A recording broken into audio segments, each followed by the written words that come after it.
Hello and welcome back to Healthy Spouse, Healthy House. My name is Tony and my channel focuses on health, wellness, and relationships.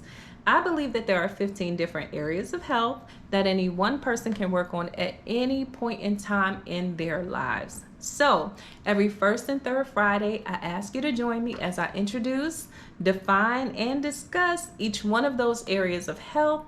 And then in the end, y'all, we make plans and we make goals so that we can become healthier in those areas, right? Because faith without works is dead, right? Anyway, anyway, I also have another segment that I'm doing called Inspirational Moments, and those videos, they come at any time or whatever. It's however I'm feeling in the moment. So hopefully you guys will tune into those too. But without further ado, let's get on with what this video is about. So I'm still on my marital health kick, like I said before, and when I tell you I have so much information on marriage. I have been married for 19 years already, and I'm taking my experiences, I'm taking my research, I'm taking the new things that are going on now, I'm taking all of what the Bible says, all of what I can find that the Bible is saying on marriage, and I'm trying to compile all of my information.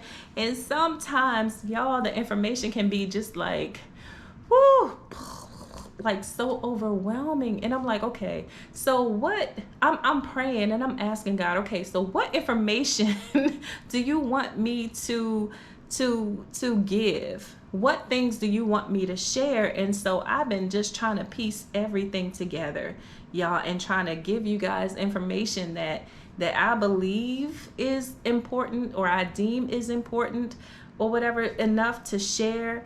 But there is just so much out there, y'all, as it pertains to a healthy marriage or a happy marriage, or so anyway, because of that too, I understand that marriage or a healthy marriage or a happy marriage can be subjective, so it can be something that basically it based on a person's thoughts or personal feelings or personal experiences and stuff like that. So what may be considered happy or healthy in one marriage or relationship may not be the same in another relationship or marriage. So that's what I mean by, sometimes happy or healthy marriage can be viewed or as subjective, or looked at as something subjective. And so anyway, the information that I give you are things that I'm hoping can help you with conversations, or help you have like a baseline of things, things to think about or whatever. There's going to be some information that I give you, right? But at the same time, I will be sharing some of my experiences and things like that, and experiences from other people that that I'm going to share too. But anyway, I'm hoping that it'll help you in some kind of way, and I'm hoping that it can bring forth conversation, some clarity, different things like that. So I have so many more things to say and concerning marital health, but this particular video is based on common misconceptions on marriage or marital health.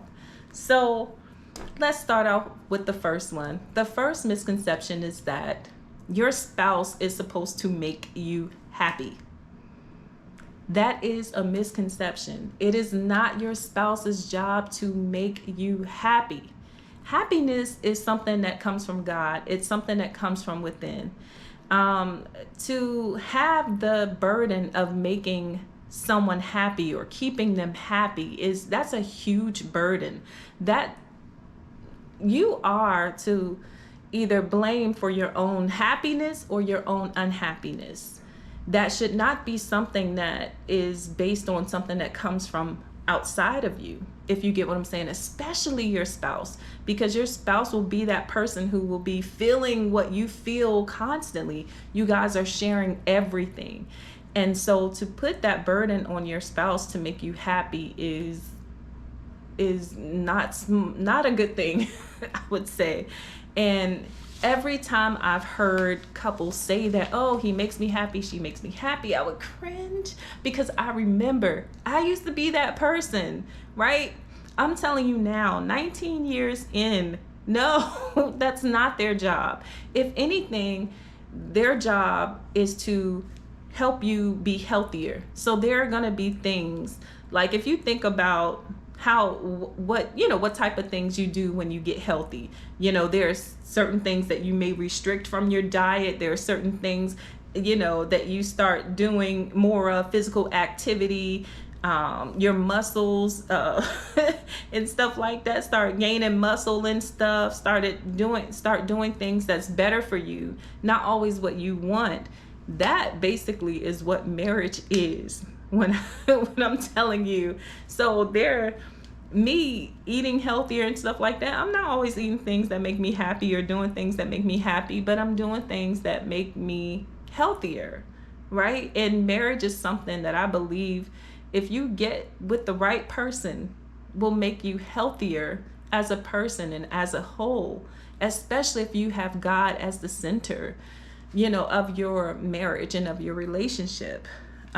So your spouse's job is not to make you happy. Now, there are things that your spouse is supposed to do. They're supposed to love you. They're supposed to make you feel secure, respect you, appreciate you, and in turn, and a whole bunch of other things. And in turn, those things will eventually make you happy. But to put that on them to do is unfair, and it shouldn't be that.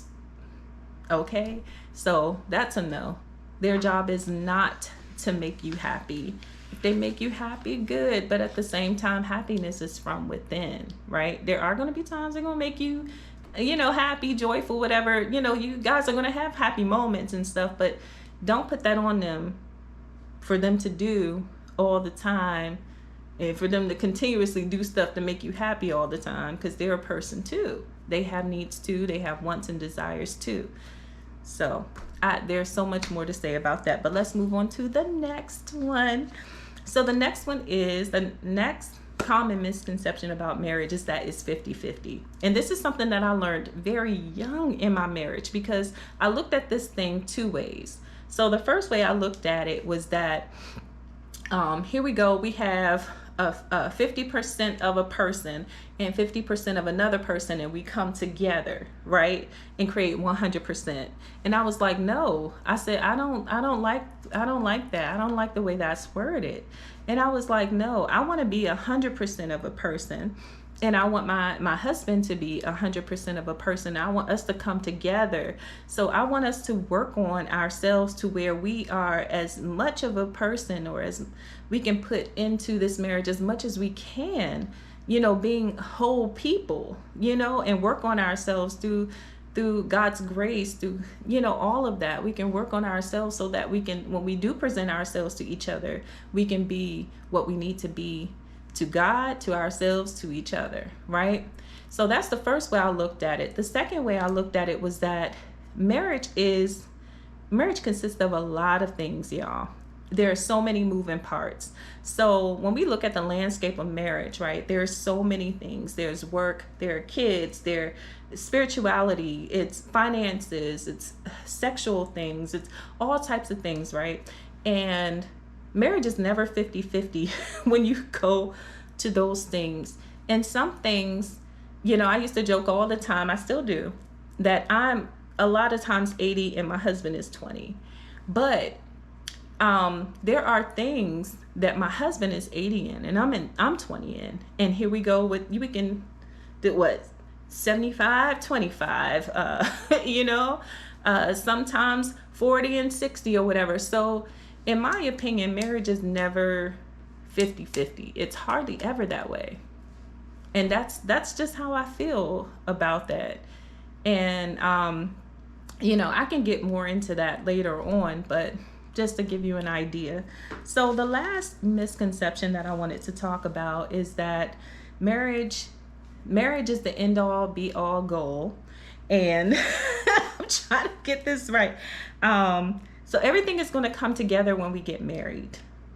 everything is going to come together. I mean, the issues that we had before and stuff like that, and we're going to be able, because of marriage, like marriage is like this whole like magical thing that once you do that, like all the bad stuff is going to go away. That is not true. That is not true. And if anything, it amplifies the stuff. And y'all know what stuff I'm talking about. Whatever stuff you're dealing with, it amplifies it, right? Because then you're bringing two people together and you're different in some ways, you're the same in other ways, and then you're coming together. And then at first, when you could go back to your respective places, you can't do that now. Now you're living in the same place. You're sharing everything, including your bodies. Hate being graphic, but that's how it is. You're sharing everything together. You're coming together constantly in so many ways, spiritually, everything, physically, everything, financially, everything's coming together. And it's just like, now you have nothing, you have no place to really go to be like, okay, I'm gonna get away from this, you know, how would no, because you have to deal with that stuff. Don't get married to make your relationship better, or thinking, oh, okay, well, if we get married, you know, this will make everything better. No, you got to deal with that stuff. Deal with the stuff before you get married, during your marriage, whatever. But don't think that marriage is the end all be all. I promise you it won't go well. But yeah, guys, I wanted to just give you just 3 common misconceptions about marriage, and please join me for the next one, and we'll continue this conversation on marital health. All right, see you in the next one.